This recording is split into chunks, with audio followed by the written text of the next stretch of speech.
No, but I feel that you're like, yeah, they're slipping backwards, yeah. No, just kidding. I'm suddenly like, oh, fuck.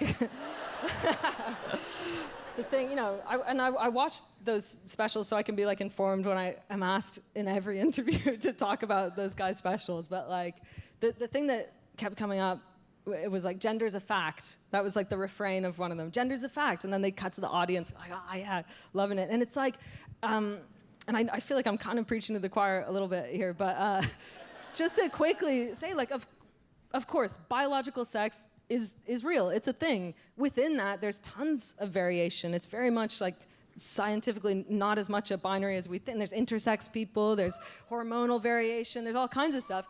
But yeah, for sure, biological sex, no one denies is real, but gender is so much more ephemeral and much more to do with like what's in here and in here, very much like a social construct and more fluid. And the way I explain it to people who are trying to understand like the difference between biological sex and genders, I pictured the gender spectrum. You know the movie Beauty and the Beast? Okay. So imagine if, like, at one end of the gender spectrum, you have Gaston. Do you remember him? He's like, no one fights. He's hot. He's hot.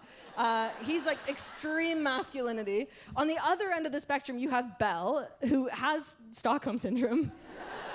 So dark, but guys, she's still an excellent role model because she can read. She loves a book.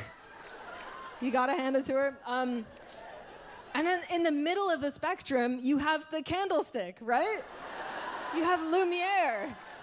And I really relate to Lumiere. I connect with Lumiere. And obviously, like, the more we empower Lumiere, the more fun Gaston and Belle are gonna have. Lumiere's like throwing parties. They're like, be my guest. Like, yeah. I have this fantasy that, like, it's a really clear image in my head of, like, you got Dave Chappelle, Ricky Gervais, Louis C.K., throw Joe Rogan in there. They're eating like a hog roast. In this fantasy, it's a huge hog, and they're just ripping the flesh off it.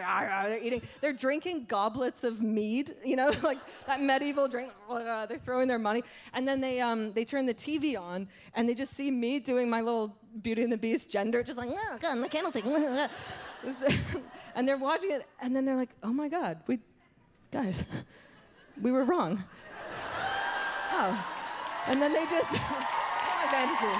And then they just like, you know what I want? I want them to cradle each other. I want them to hold each other gently and just gently rock. I want them to reparent themselves, basically. Just give a little, like that.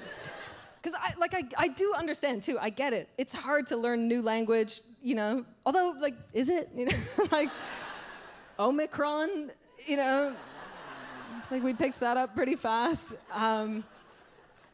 But the joke that I always hear, and this has been a joke, this was hack in the 90s, this joke, and it's like come back with a vengeance on like the stand-up circuit, is like, well, I identify as a cactus, or like I identify as a lamppost, or like this inanimate object. And it's like, yeah, I'm non-binary, which is under the banner of trans identity, right? In that, like, the sex I was assigned at birth doesn't feel like it.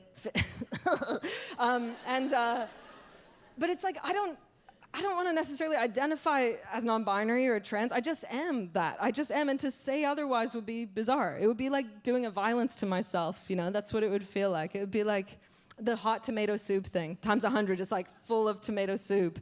It's tricky because it's like, you just have to take my word for it that I know who I am. And it's so hard saying that to people. It's like, you just have to take my word for it. Like, I am certain of it, and it's like, I might not be certain if a Toyota Tercel can fit under a moose. Very unsure. But I do know this. Also, like, you don't have to understand it even. You know what I mean? Like, I do not understand Wi-Fi. How does it work? What is it? But I know that it's real. I know it exists among us. I just accept that it's there, whatever. I don't let it keep me up at night. I'm not like, yeah. Yeah, like, so I had top surgery last December, and and I'm on like a low dose of testosterone for this past year, and it's been the best year of my life, genuinely. And I'm 35 years old. This has been the best year of my life. Yeah. Thanks. And it's like, what's weird is that it's not like I'm that happy. I'm not like skipping around. It's truly just like the absence of agony. That's all it is.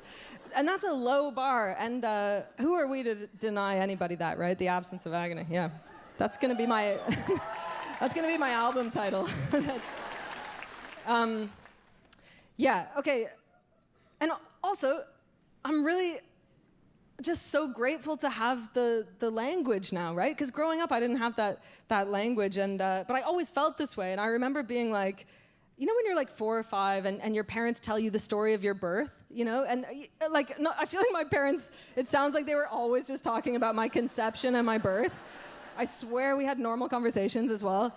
But I remember my dad telling me, like, and then, you know, your mother went into labor and we went to the hospital, and he was saying, like, maybe you'll have your own kids one day. And I'm imagining having my own kids. In my fantasy of having children, I was never the one having the kids. Like, it was a really specific fantasy where I was this, like, 1950s businessman father, just, like, pacing the halls of the hospital. Just really, like a very 101 Dalmatians vibe, and then some nurse would be like, it's a boy, and I'd be like, cheers, gentlemen. I'll name it Buster. Send it down the mines. Yeah. Okay, we're almost at the end. I have one more thing to tell you. I'm gonna get my mic stand. Yeah. Imagine if I lost it. So I feel like that, and by the way, thank you so much. This has been really, you've been amazing. Yeah. But so I feel like we've been through, like, in terms of our worldview, as that we've been through like pessimism and optimism, and I really want to end on a positive note. So I want to tell you this Buddhist parable that I love. Stay with me. So no, I love this story, and then I'm going to go. But it takes place in the forest, actually. We're back in the forest, and basically in this parable, this man is being pursued through the forest by what I can only describe as a beast from hell, like a really terrifying creature with a sort of a lion's jaws and this monstrous body, and its nature is pure hunger. It just wants to devour this man, and it's been chasing him for days, and he's been running, and he's starting to get exhausted. Like, at some point, he's going to succumb to the beast. And just when he thinks he's going to pass out and the beast is going to get him, he sees this little stone well in the middle of the forest, little circular well, and he's like, I'll hide in the well from the beast. And he jumps in, and sure enough, the beast doesn't follow him. It stops at the top, and it's like, ah. And he's like, great. He's falling down the well, and as he's falling, he feels water splashing up onto his feet. So he's like, that's weird, and he looks down, and below him, where he's headed, the water is like churning wildly, and he realizes what's at the bottom of the well? Another beast. Yeah, it's a double beast situation. Bad news. Beast at the top, beast below. Like that. And at the last second, he sees this branch growing out of the side of the well, you know, like a gnarly branch. So he grabs onto it, and he uses his last remaining strength to maneuver himself up onto this branch. And he's you know, his muscles are quivering, but he's like, I made it. The beast is there, the beast below. And the branch is kind of creaking under his weight. Like, this is not a permanent solution, right? This is, at some point, the branch is going to give out. And he's sweating. He's sweating in that crease here, you know? That, if you're sweating in that crease, you are in trouble. And suddenly, he looks to the end of the branch, and he sees like something glistening on the end of the branch. And he's like, what is that? And so he balances, and he reaches out with one finger to the end of the branch, and he gets it on his finger. It's golden, glistening tree sap. It's tree sap. And he puts it in his mouth, and he's like, that's delicious. Guys, it's positive. Wait, that's it. No. Hello? Okay. Okay, trust me, I find it very positive. You gotta get on board. Please, I've called the show SAP. You truly must get on board. Like, this was not cheap. No, but I really do find it positive, because it's like, look, life might be a double beast situation. that might be just what life, in a way, is it not?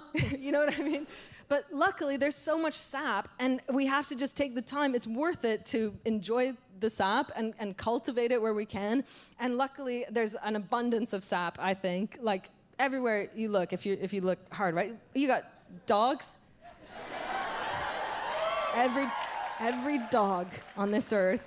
Like a good pair of jeans, you know, that's sap. That can be sap. The Beatles, for me, are sap. Like, your friends, the TV show Friends. No, like having friends.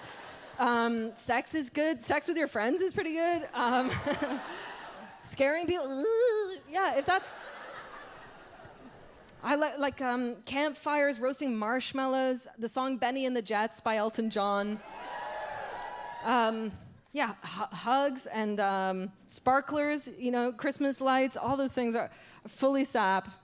All those things can be sap. And genuinely, this is, you know, maybe corny, but truly, like, this is sap for me. Like, doing this makes me so happy, and it's sap for me. And I'm so grateful to you all for coming. Thank you so much.